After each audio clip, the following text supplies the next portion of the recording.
Well, the People's Free Festival wasn't originally at Stonehenge. The early People's Free Festivals were in Windsor Great Park, just outside Windsor Castle. They were the idea of a man called Bill Dwyer, who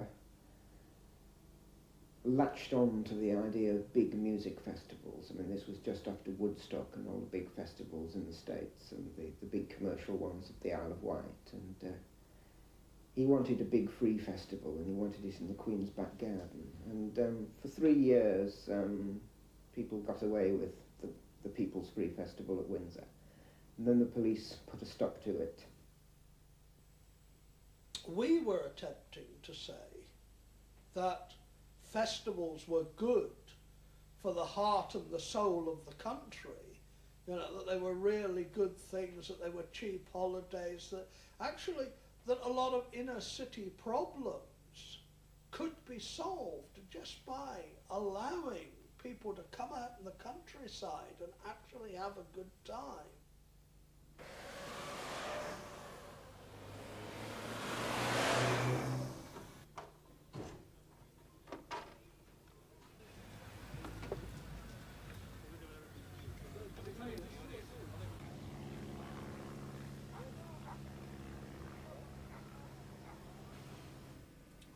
I mean, the police say that, you know, there was people throwing petrol bombs and stuff like this. I never actually seen any of our lot throwing petrol bombs. What I did see was quite a few people that felt very intimidated and very frightened after having their homes smashed. And quite a few people have been beat up at this stage by the police and arrested and taken away, and some were still with us that had been beaten up. You all right, that with your hand? What's wrong with it? What's happened?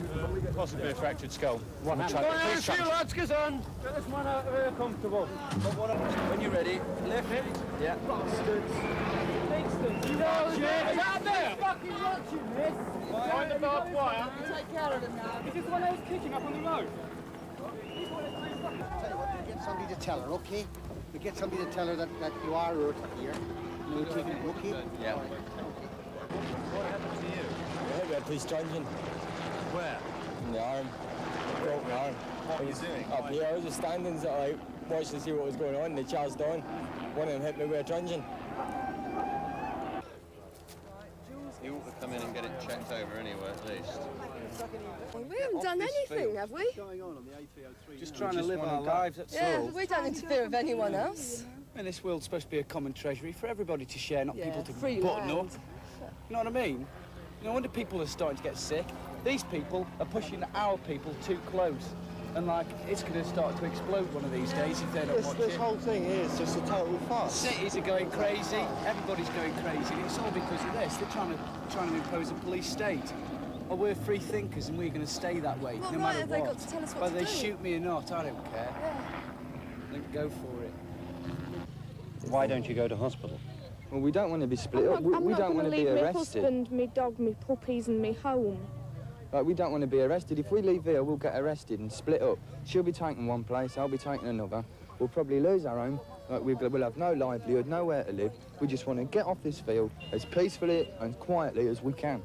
And this lot, all these coppers are just here for one reason, and that's to cause trouble. I mean, I don't want to cause trouble. I ain't gonna cause trouble. I ain't got a stick or anything. I just want to go.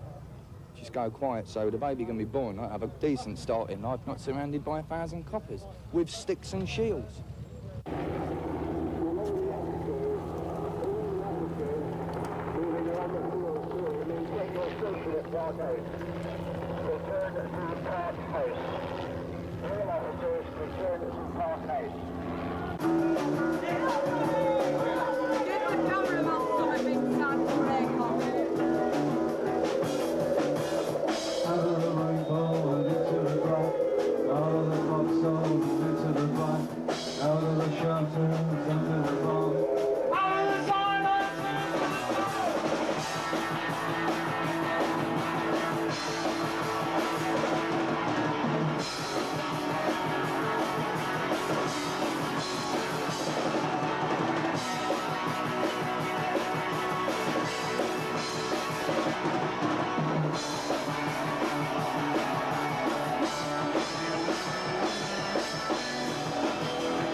Stonehenge was just the excuse. They knew how strongly we all felt about Stonehenge and knew that was a good reason. But the real reason was the threat to the state. As I said, the growth of people, the numbers of people was doubling every year. For 4 years, well, that was a huge number of people that was suddenly flocking into buses or whatever and living on the road. And the festival itself, once it became to be a month long, it functioned perfectly well. It had its own economy, it had its own system for everything, and was so successful in that sense that it must have been a huge threat to the state. It was anarchy in action, and it worked, and it was seen to be working, and it was seen to be working by so many people that they wanted to do it too and wanted to be a part of it. And things changed at Stonehenge when things changed in society generally, and when the view of the government and the view of policing changed. And we came to a situation where the police had to be in charge always, all the time, of everything. And people who didn't do what the police wanted them to do, you know, had to be made to do it.